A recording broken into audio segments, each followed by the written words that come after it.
Welcome all. So we will continue with our session on NHS Cervical Screening Program. So today's topic is management of cases related to the pregnancy, menopause, contraception and hysterectomy. So we begin with our quote, Master MRCOG with concept-oriented clarity. So this topic is continuation of our previous session in which what we have seen various flow charts. We have seen about HRHPV if it is positive, how the patient is to be followed up. We have seen that it is a highly sensitive test, okay, but it has got low specificity, so we combine it with the uh, cytology triage, okay, and that is how we manage. Then we have also seen about the colposcopy, okay. So today what we are going to see is a management of cases related to the pregnancy, menopause, contraception and hysterectomy. Less questions are asked on this topic, but we need to cover this particular topic. Sometimes uh, they can ask you SBA from this topic. Okay. So uh, now what is to be done if the patient is pregnant and she is due for routine cervical screening? So what does the guideline say? Suppose if it is a routine cervical screening, then it is deferred during the pregnancy. Okay. So routine. So her routine invitation for screening is due and she is pregnant, then it will be deferred during the pregnancy. What about the colposcopy? Okay, colposcopy will be indicated when her screening is abnormal, then she goes for colposcopy. So what about the colposcopy? What does the guideline say? Perform if referred due to abnormal screening results, preferably in late first or early second trimester unless contraindicated. So colposcopy will be done. The timing is around late first trimester or early second trimester. Okay. Then previous abnormal colposcopy with the new pregnancy. Now, previously the colposcopy has done, it was abnormal and she is due for repeat colposcopy and she is pregnant. So in that case, do not delay colposcopy and proceed as indicated. Okay. So if she is for follow-up colposcopy, it will be performed as per indication. Okay. Now CIN1. Yesterday we have seen that CIN1 generally we do not go for treatment, we go for annual follow-up, 12 months follow-up. There is only one case in which there is a HRHPV positive at 24 months, but still we give routine recall for that particular patient provided the colposcopy is normal. Okay, there is only one deviation in the colposcopy protocol for CIN1. Do you remember, doctor, yesterday what we have discussed this CIN? Yes, sir. Yes, sir. So now, if she is having CIN, okay, then what about the colposcopy? Follow-up or colposcopy may be deferred until after delivery. For CIN1, you can defer colposcopy, even if it is a follow-up for CIN1 type of abnormality. Then you can defer it until delivery because we know CIN is that way relatively milder condition. Okay. If it is a missed or delayed screening prior to the pregnancy, that means prior to the pregnancy her screening was due but it was missed and now she is pregnant, that screening or colposcopy may be considered during pregnancy if previously missed. Okay, so this condition is different from the first, in that the first was a routine cervical screening she was due. Okay, here the routine cervical screening was due before pregnancy, she has missed or delayed and now she is pregnant and she has come for screening, then that screening or colposcopy will be done during the pregnancy if it is missed previously. Okay, so these are the various conditions or the scenarios, and that is what is the guideline says. Now let's see about the colposcopy during the pregnancy. It is indicated if screening shows abnormality to rule out invasive disease. Okay, biopsy treatment is deferred till after delivery unless invasive disease is suspected. So if you suspect invasive disease, then you go for biopsy. Otherwise, defer biopsy. Okay.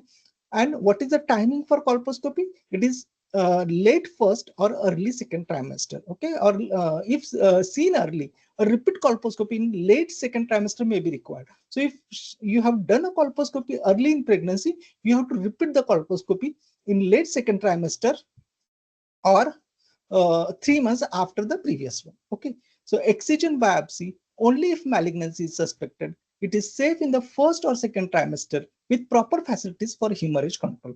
Okay, so even if excision biopsy is indicated, if we are suspecting malignancy, we can carry out, but preferably in the first or second trimester, and hemorrhage control measures should be ready. Punch biopsy alone may miss invasion, and diagnostic excision is preferred in select cases. So it's always better to go for excision biopsy rather than punch biopsy because it can miss the lesion. Okay. Then colposcopy follow-up after the pregnancy. Postpartum colposcopy follow-up must be arranged for abnormal screening results or suspicious cervix which is noted during the pregnancy. So you can do the colposcopy in the postpartum period. Okay, so if you have a CIN 1 or less, in that particular case, what is the recommended management? Manage as per routine screening algorithm, which is generally 12 months follow-up. Okay, for CIN 2 and CIN 3, generally as per algorithm, we go for the treatment. In pregnancy, repeat colposcopy at the end of second trimester or after 3 months. Okay, so if you have a say CIN2 or CIN3, you can delay the treatment. Okay, but you have to repeat the colposcopy at the end of second or third trimester. Okay, but if there is a suspicion of invasive disease, then perform biopsy, which is adequate for diagnosis and ensure hemorrhage control facilities. Okay, so these are the things which are indicated for CIN1. Algorithm also says non-pregnant status, conservative management. So as per routine screening. Otherwise, also CIN1 generally treatment is not indicated, but treatment is indicated for CIN2 and CIN3 in a non-pregnant status. So here you have to repeat the colposcopy at the end of second or third months. And if you suspect the invasive disease, then perform biopsy, which is adequate for the diagnosis. Okay. Now let's see the condition in which the patient is using some contraceptive. So she may be on oral contraceptive or she may be on IUS. So what does the guideline say? No need of change of contraception method if it is effective. Okay, abnormal screening result does not influence contraception choice. So if, whether her smear is normal or abnormal, it has got no relation with the oral contraceptives, and she need not change the contraception. Then coming to the intrauterine system, inform patients about whether IUS removal is required before treatment. Okay, suppose some treatment like leads or a leap is to be carried out, whether IUS generally it is not required. Okay, so IUS does not affect HRHPV persistence or progression. So if there is a IUS, it will not affect the HRHPV persistent or progression.